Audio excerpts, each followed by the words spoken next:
are a menopause clinical psychologist, which I think is so important when it comes to menopause, which means that you help women develop self-compassion to enter second spring with more confidence and clarity.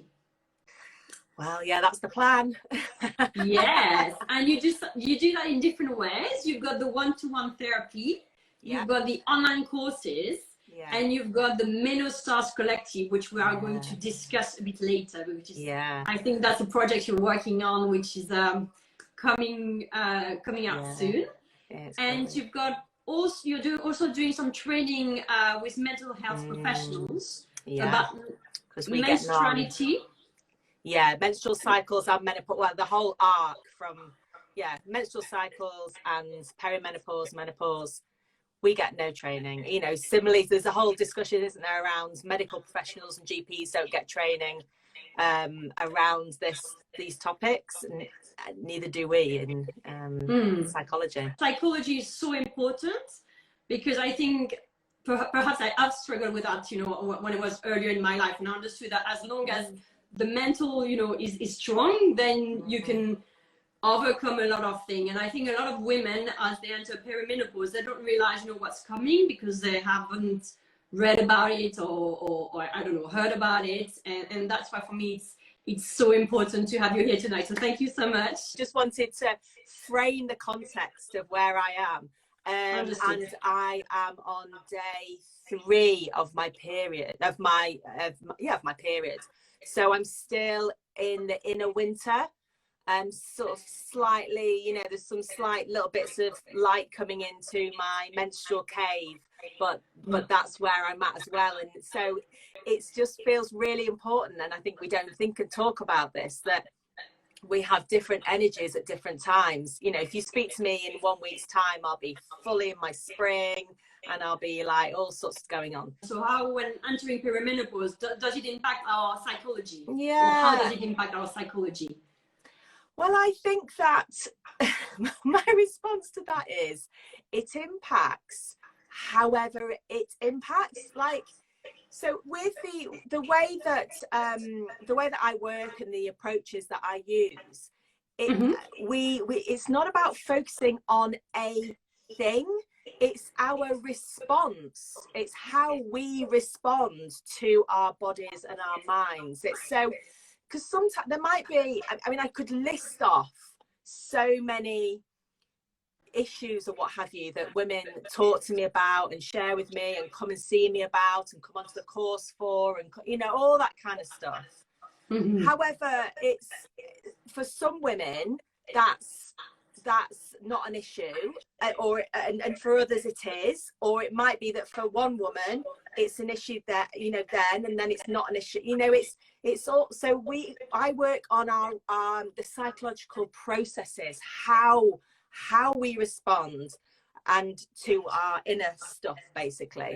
So at menopause, I mean, I think perimenopause is just, I love it in terms of working with women, because I feel like it brings us back into our bodies. It cracks us open. There's kind of no getting away from it, really, which then does mean it is tricky. It's very, very difficult. I talk about the hormonal storms that women, that, you know, and myself obviously included, that we feel. We're in a stormy season of life, and I see that as a really wonderful thing. If we can navigate our way through, if we can develop the psychological skills to navigate our way through. So it's almost like we can't get away with doing all the things and all the stress and all that kind of stuff. It's like a time to that it forces us to kind of go, ooh, I need to take a look at my life and how things are, and whether this is actually sustainable. And it brings up past traumas, past issues, past grief, past losses. It's a time where we're called to heal those parts, to acknowledge them, and maybe reclaim some parts of us that were lost when we were younger, that we've kind of pushed to one side. And it calls for us to also look to the future and to think about where am I going? And actually, you know, my mortality makes us think about our mortality. And so it's just, it is a stormy season where everything is all over the place. But that then means that there's wonderful growth and work to do if we can navigate our way through. So the analogy I often use is that quite often women, we are in the waves of the storms. We're literally in the water, splashing, trying to keep our heads above water, literally just trying to cope. And the work that I do is, first of all, it's about coming and getting onto our boats, like getting some kind of solid footing underneath our grounds, underneath our feet. And by that, psychologically, I mean connecting in with ourselves. That's the kind of getting onto your boat, actually being in yourself, having a compassionate relationship with yourself, being in your connected to your true self, your true essence, your true energy, which takes time, and there are lots of exercises to do that. Once you're connected to your true self and you do all this work, does it have an impact on the menopause symptoms, the typical menopause symptoms? What's the link? How does it work? Absolutely. Well, the link, I guess, is that we the overall what the research shows us is that anxiety, psychological distress and suffering and pain, basically, well, the official term is experiential avoidance, but basically it's when we don't want to feel our shit. We don't want to feel the pain. We don't want to feel what's going on for us. As in, we want to avoid it. Yeah, completely. And we all do, and there's nothing wrong with that, unless there is something wrong with it, unless it's getting in the way of us living the life we want to lead. So we all do that in many, many ways, and have done for the whole of our lives. Whatever we do, lots of things that we do, lots of behaviors we do, is the function of it is to avoid our shit, basically. I hope you don't mind me swearing a little bit. And it's like a perimenopause, it's almost like, oh, we can't do that any longer. So the coming into ourselves and connecting with ourselves and our bodies and who we truly are is basically, it turns us towards ourselves, and we kind of face ourselves. That's a huge part of the work that I do with women, is to turn and face our stuff. And that process in itself is, well, I mean, there's hundreds of randomized controlled trials to show that it's really effective in terms of developing our emotional well-being. But I mean, I see it in the work that I do, that even just that, well, I say just because it's not easy, that really that process of seeing, you know, we don't necessarily have to do any huge work sometimes around our stuff, or around our anxieties, around our pain. It's just literally being willing to feel it. And I've noticed that when women do that, it's like, oh, that's liberating. I don't have to try and get rid of it. Oh, no, the trying to get rid of it is the problem. Actually being willing for it to be there. So quite often we talk about, it's almost like it's on a piece of paper. It's almost like all of our emotional stuff is there, and it's either consuming us, which means that we can't see life, or we're like pushing it away, and that's absolutely exhausting and distracting, and we still can't get on with our lives. So the work that I do is basically going, okay, we're going to place our stuff, our anxieties and what have you, we're going to put them on our knees. It's going to be there, but look, I've got my hand, I can live my life, I can focus on what I want to do. My brain will be a bit clearer because actually I'm not trying to push this stuff away. This process that you describe, is that CBT?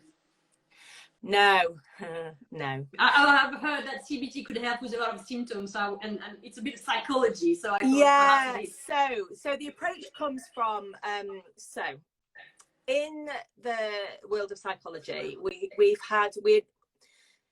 we are now in what's called the third wave of cognitive therapies. So CBT is what's described as traditional CBT is like the second wave. I won't go through the history of cognitive therapy, but that's like the second wave. We now know we've got a completely different theory around emotions, thinking, and all that kind of stuff. Contextual behavioural science. And relational and theories that are different that underpin CBT. So with CBT, you would be looking to reduce symptoms. You would be looking at thoughts and analysing, well, how realistic is that, you know? And I'm just not a fan of it. I mean, I've been trained to quite a high level. The doctorate I did was very CBT focused, and it never flowed with me. Whereas this approach, so acceptance and commitment therapy, compassion focused therapy, dialectical behavior therapy, these new approaches, it's about, for me, it's about how to live life. It's not, I love it because it's, I don't even, they are therapists, but actually I don't see them like that. I see them as ways to be a human and how to respond to humanness, which is pain. So there are two things that we know in life. One, we will die.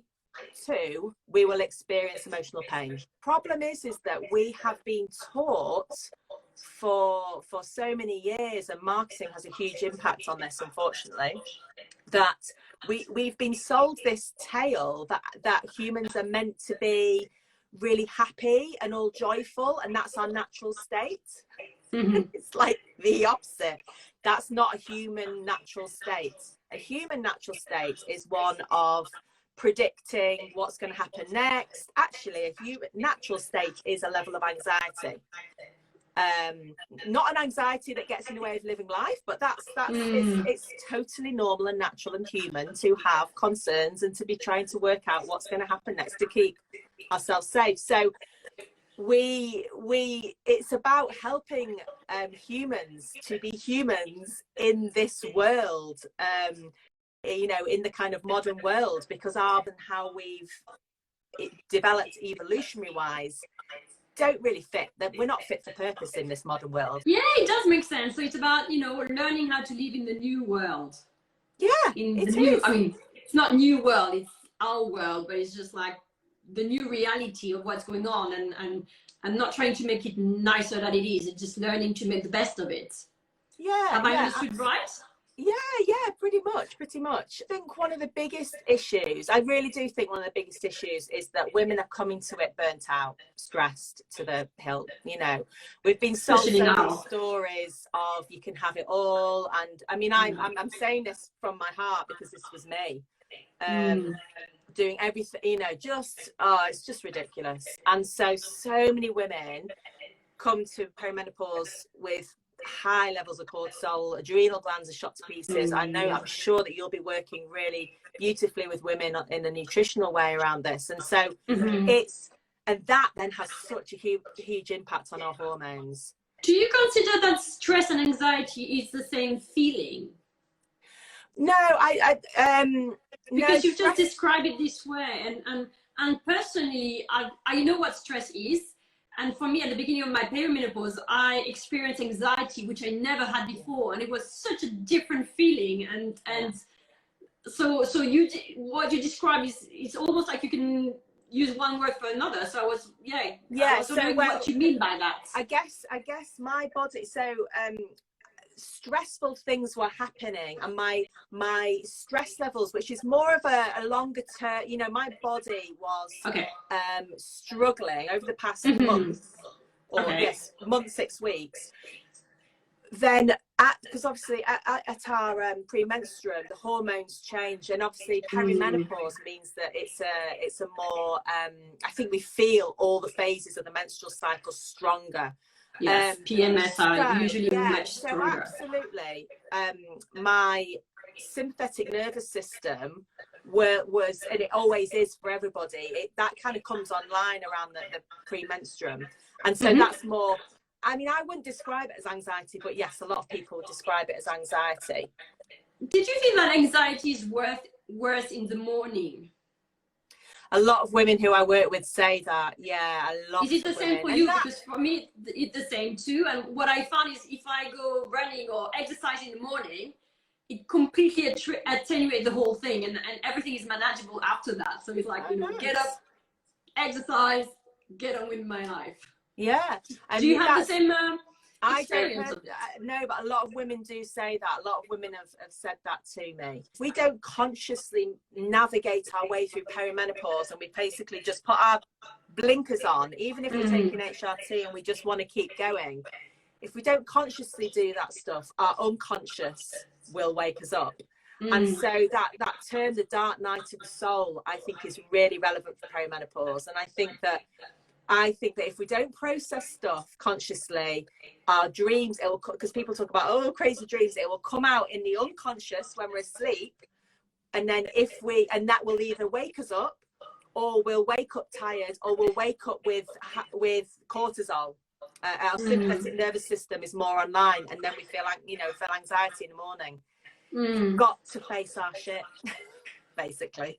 Yeah, that's the best way to deal with things and move on. I do a very small amount of one-to-one sessions. Yeah, I have a specific process that I do take women through. Do you want to share with us? Yeah, I will do, but that's not every. You might go see a clinical psychologist, and I'll know for sure they won't do what I do, because. So let's just discuss what you do, because that's what matters. It's you. It's been really interesting, actually. Really interesting how this has worked. It's been a bit of an experiment, but it works beautifully. So I have a 6-week online course, and that basically teaches you all of the psychological skills that you need to be able to live, to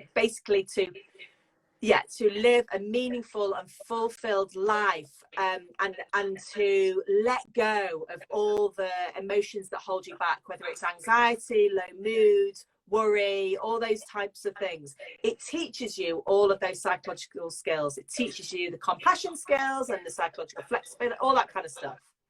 So that's the online course. So what I do one-to-one, I do a 12-week program where the women get access. So 1 week they will have the module, they'll have so module 1, and then we'll have a one-to-one session, 90 minutes, and that's where we make sense of it in terms of what's going on for them as an individual. And that's where we experientially turn towards practice the skills of whatever it is they need to do. It's obviously very individual.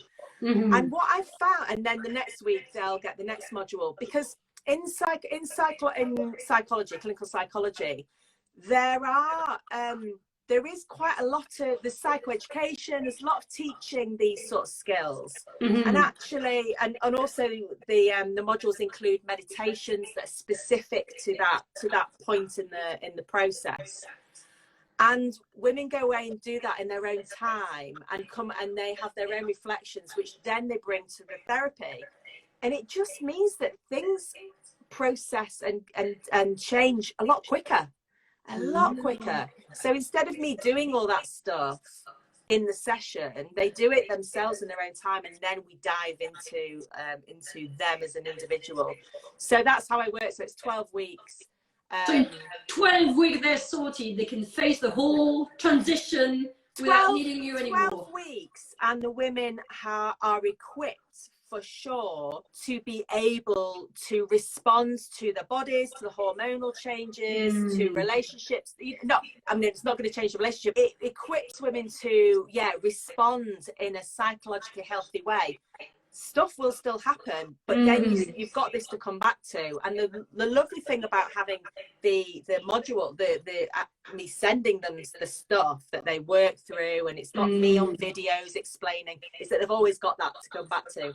Quite often in therapy, you go through therapy and then you think, oh, I just want to kind of go through that again, and you can with the online stuff. So it does work beautifully. Can you imagine, say hypothetically, all women had a compassionate relationship with themselves, that they really felt truly compassionate. So compassion is the commitment to soothe your own suffering. But if all women had a compassionate relationship with themselves, which therefore would mean that because compassion comes, it takes you into what's called the parasympathetic nervous system, which is where we are relaxed and we are calm and we can repair, our bodies can be healthy and all that kind of stuff.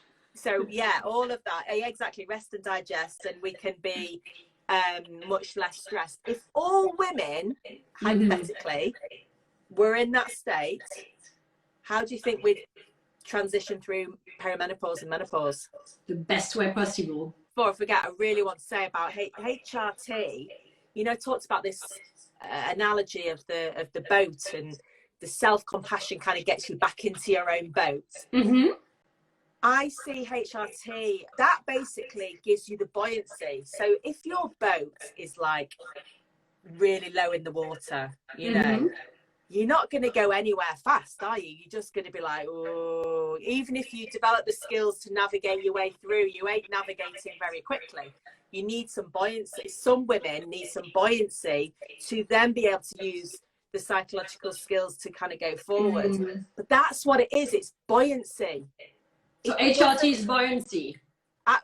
That's my analogy. Okay. Because if you are so low in your, you know, if your hormones are at a certain level and you want to use HRT and you can, and it goes well for you, it gives you that buoyancy, but it doesn't take you anywhere.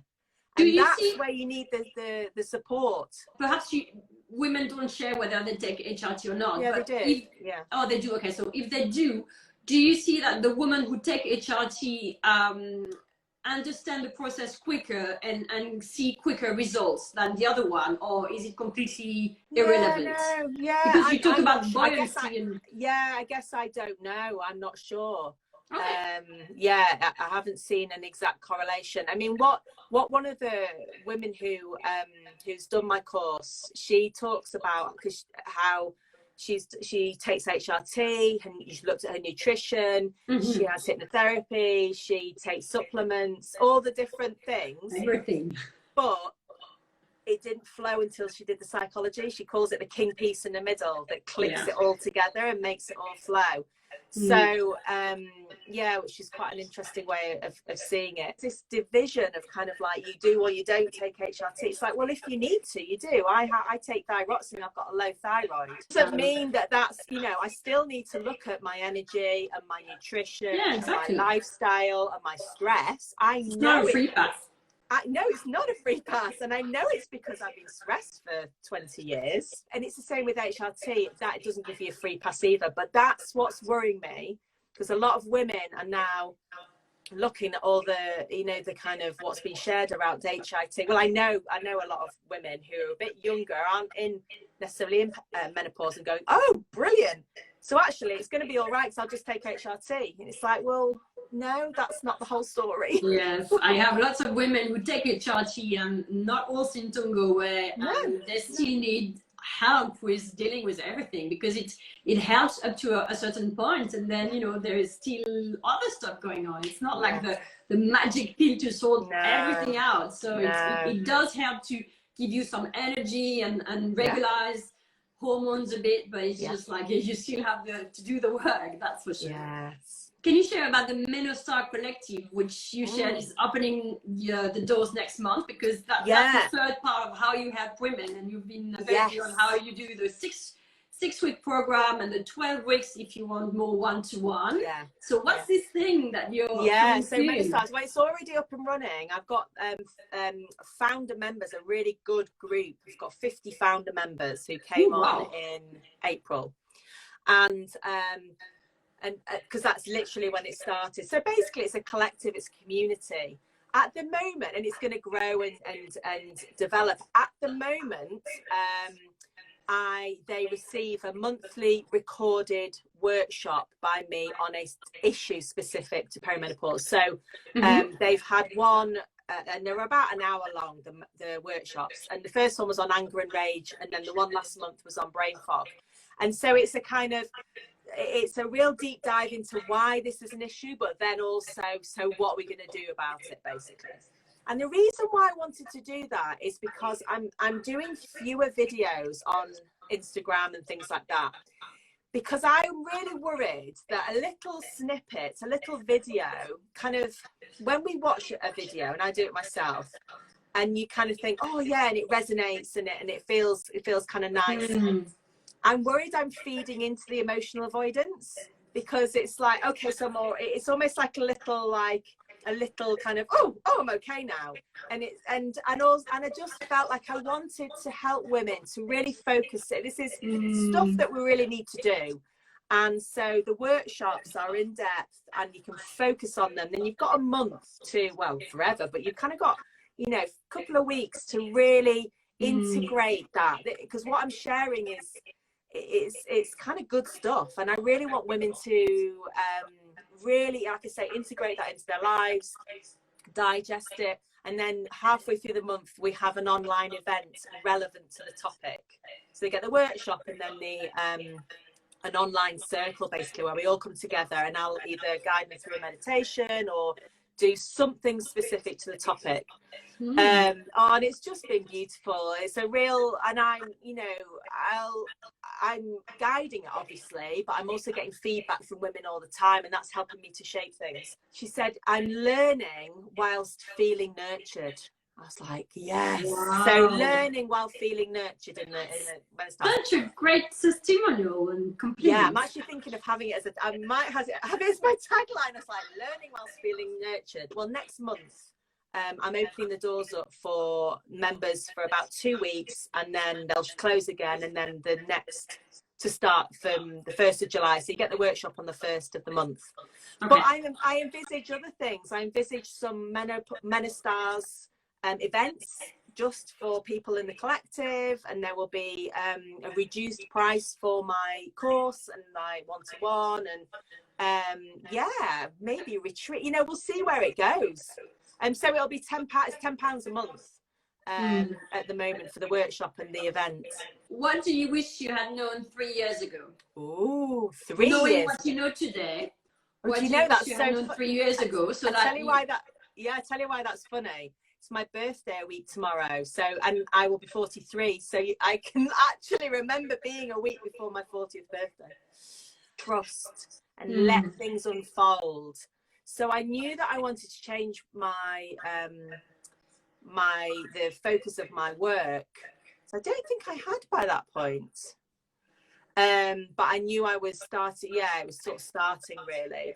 And I guess, I mean, what I have done in a way, I have let it unfold, but I think there was some anxiety to actually take the plunge and do something different.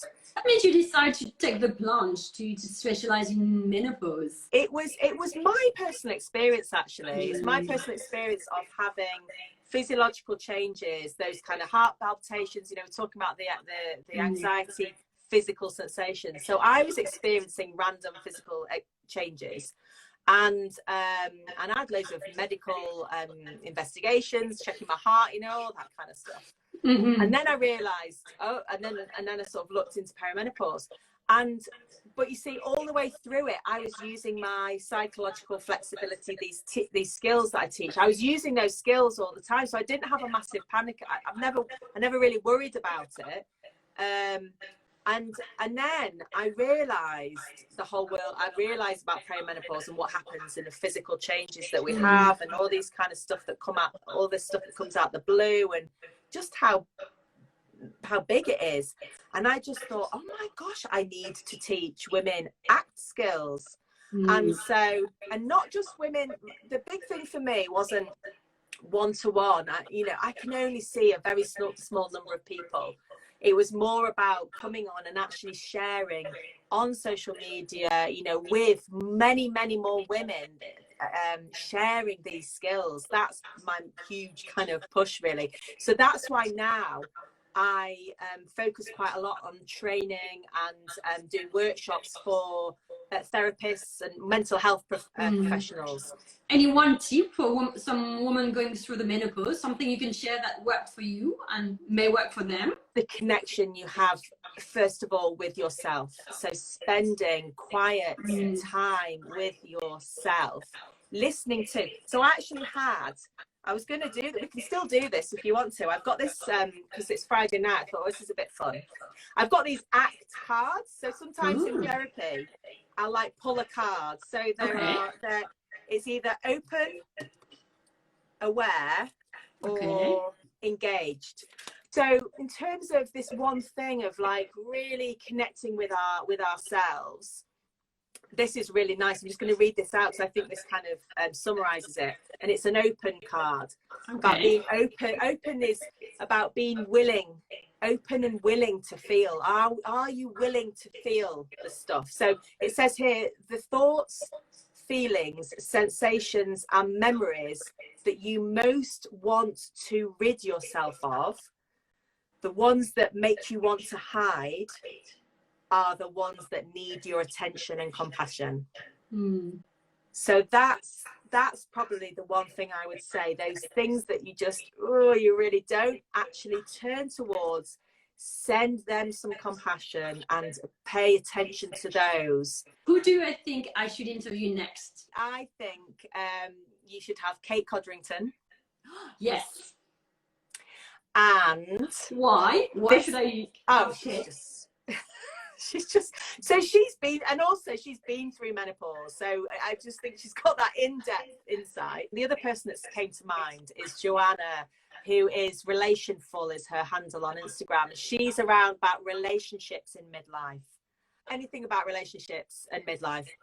So Joanna important. is amazing, and she's just so lovely to listen to, you know, and she's very inspiring. So those are my two women. Great. Thank you so much for that, Becky. Thank you so much for your time today. It's been a pleasure having you.